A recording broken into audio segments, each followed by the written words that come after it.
Shalom, giving all praises, honors, and glories unto Yahweh, Bahashim, Yahweh Shai, Bahashim, Akakwadash, double honors to the apostles and elders of the Church of Great Millstone, and shalom to the sincere and hopeful elect who's prophesying in the true name and in the true doctrine, in sincerity and in truth, throughout the four corners of the earth. This is Brother Kwadash Paya. As you can see, these are a couple scriptures on the tongue, and I just wanted to highlight some things, because we always learning, and the scriptures speak about there's a time, a time for everything, a time to speak and a time to be quiet. So, real swift, I want to get this in Proverbs, right? In 18 and 21 it says, death and life are in the power of the tongue, and they that love it shall eat the fruit thereof. So, death and life are in the power of the tongue. I mean, you can, say, you can bless, if you speak, you can bless someone, you can bless yourself, you can help others, you can encourage, you can, when you bring out the scriptures, you can edify, or you can, and that's what brings life onto you, but you can also say certain things that'll harm you. You can say the wrong things to the wrong person, or the right person rather, and, you'll be known as a person. You can murmur, you can gossip, you can do things like that. And we all, we all fall victim of these things, and word can go, it can go around. Things are revealed through the tongue. How you got when you read in the scriptures, you bring things out. You can say something to someone about some, two people could speak about others, and it's not good. That'll bring death unto you, right? You don't want that. And in this flesh, we always constantly thinking about something, or even handling a certain situation. You see something, and you got to be mindful that it's, a lot of times is what you say, when to say something and how to say it. You can see something, have good intentions, and express it in the wrong manner, right? Paul, let's see if I get that. Slaki, pardon me, I can't find it by heart, but I know Paul spoke with all manner of men, men that are rowdy, rough, men that are quiet, men that are soft toned, heavy spoken, right? And that's part of using wisdom through experience as well. If you're in a large camp, you're dealing with other men, other individuals, you can't speak to everyone the same way, right? You that's part of discerning too, and that you don't be blameless as well for certain things you said and offend others, you know, because the scriptures speak about how let me see, I'm gonna get it now, right? Like, you got people like pastors and so-called, in these false religions, that they add and take away from the scriptures, and that's a dangerous thing. But this is the book of St. Matthew, chapter 12, verse 36. It says, but I say unto you that every idle word that men shall speak, they shall give account thereof in the day of judgment. And hey, sometimes we slip off the tongue. You speak it to someone and you say something, but and it comes out the wrong way. But it wasn't your intentions. That wasn't your intentions. And as men in the flesh, we've all fallen victim to that, and that can tend to show disorderliness. Because we all gotta have order in speaking. That's a very, very powerful thing, especially when you preaching the gospel, and people may come up and listen. You dealing with brotherhood. Every occasion. And even when you get mad, the scripture say, "Be angry, but sin not." You may have intentions of others. That's why the scriptures speak about taking that man and him alone. Because words can definitely spread like water, man.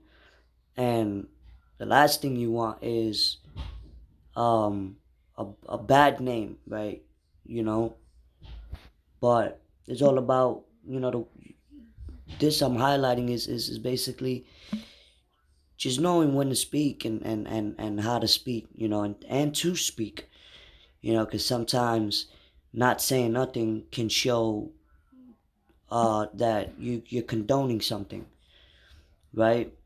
And it's all, in this truth, we're learning to express ourselves. We're learning to um,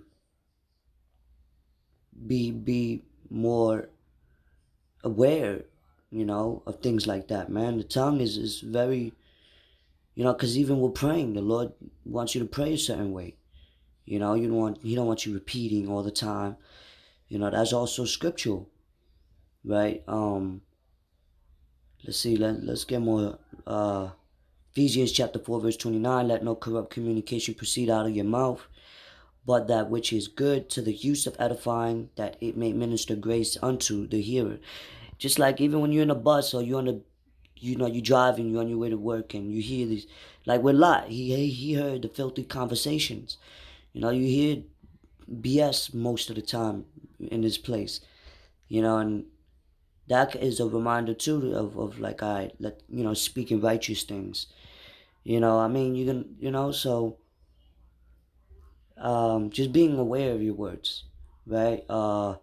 Proverbs 21 and 23, whoso keepeth his mouth and his tongue keepeth his soul from troubles. You have a lot of people that always want to say something, and that can cause them to get hurt. That can cause judgment to befall them. Um, James 3 and 8, but the tongue can no man tame. It is an unruly evil full of deadly poison. Um, let's see, because I know there's another one in the scriptures where it speaks about even a man that holdeth his tongue seemeth wise. So sometimes when you see something, you don't always gotta speak up on it, because the Lord is gonna handle it. The Lord will handle certain situations. But sometimes you do gotta speak up. It's just knowing what to say and how to say it and who to say it to. It is a orderly conduct. It definitely is, man. And I've fallen victim, but you gotta learn. Well, you gotta, sometimes people fall victim to these things, and even when drinking, that could be a marker. Knowing when to, like, if you're sipping a little bit, you have a certain tendencies, even talking, right? You may say the wrong thing while you're drunk, and the next day you're like, damn, now you gotta apologize and clarify yourself, right? So it's just keeping a balance on that, taming your words, and thinking before you talk. I mean, just handling it and speaking the right things in the right way. Even with teaching, you don't want to teach the wrong things, right? You don't, like the scriptures speak about, adding or taking away. You know, counsel. You want to get counsel.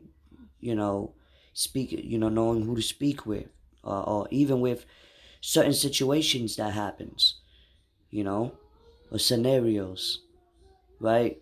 So your tongue is a powerful thing. It's sharper, like the scriptures speak about. The word of the Lord, I believe, is sharper than any two-edged sword.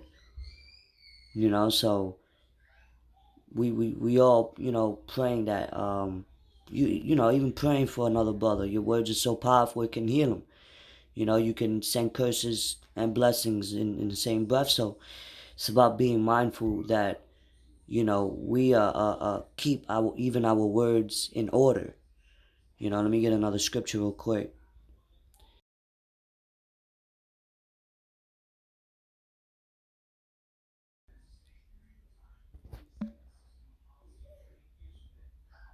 Like there's another scripture here where it speaks about in Ecclesiastic, also known as Sirach, chapter 32, verse 9. If thou be among great men, Make not thyself equal with them, and when ancient men are in place, use not many words. You see? Because it just shows conduct, right? Another one, Ecclesiasticus or Sirach, chapter 22, verse 13, talk not much with a fool, and go not to him that have no understanding, beware of him, lest thou have trouble, and thou shalt never be defiled with his fooleries. Depart from him, and thou shalt find rest, and never be disacquainted with madness. So even when you're teaching and you see a fool coming up just rambling, you don't want to go back and forth, because now y'all both look like idiots, if you will. So I just wanted to highlight certain things, man, on the tongue and how powerful it is, and it still is, because we're in the flesh and we don't want to get caught up, because, with words that come out, remember, people have ears, and not everybody's going to perceive things as from, whatever was said by the horse's mouth. you know, People who hear things like fourth or fifth hand, it's not going to be the same. So we always got to be mindful of when we're speaking with brothers, and um, just knowing what to say, how to say it, when to say it, even where, you take a man alone, or, and that shows order, that shows conduct, and it shows control, man. Control within yourself, with your words, controlling your spirit, right? Because there's another precept that popped up. Let me get it. This is also a good one. This is not the one I was intentionally getting, but basically, when a man speaks, you know where his mind is at, in other words, But this is Proverbs 29:11. It says, "A fool uttereth all his mind, but a wise man keepeth it until afterwards." So, right, because you could be a wise person but say things at the wrong time. A fool uttereth all his mind. A fool is always rambling about everything and everyone, and you know someone like that you can't really talk to. There's no order, there's no structure. He can't control. Someone who can't control their mouth is can be like a reckless woman. You know, you don't want to seem like that as well. Um, and this flesh, man, this we really got to control it, because controlling your spirit, is important, right? Women can't control. They're emotional creatures. It's harder for them to control their spirit, so they're all over the place at times. But as a man, we're men.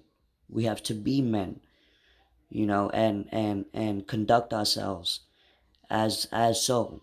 Yahweh Shai, he was very calculative with his words, and even when to say those words. So, you know, we've always got and that's self-reflecting, self-examination. Even when dealing with amongst brothers, you don't just go and tell anybody everything. All things are not for all men. You gotta know who to speak with, and how to say it, and that shows order, and that shows, and even when a man is honest, if a man who's honest, and he expresses himself as being so, and you know repenting, and showing, you could respect and deal with somebody like that. You don't want to seem like someone who's always whispering in the background, and because that's what raises eyebrows. And like I said, things can be done sincerely, but sincerely off, and I've fallen victim. I know many of us has fallen victim, but also there is a time to speak up. If you do see something, just know when, where, and how to do so. Because the tongue, man, that shit could, the words, you saying it like it's a double-edged sword, So with that, I just wanted to highlight that. There's many other scriptures, and I'm sure, you know, other, you could use that other examples, right? But people in this world, they ramble about learning anything. So teaching the truth, bringing the gospel, and applying it in your daily life, you know, is exercise. Is discipline. Is So that's part of that armor. You know, that's what I'm saying. So But anyway, with that, I hope this video is edifying. Until next time, shalom.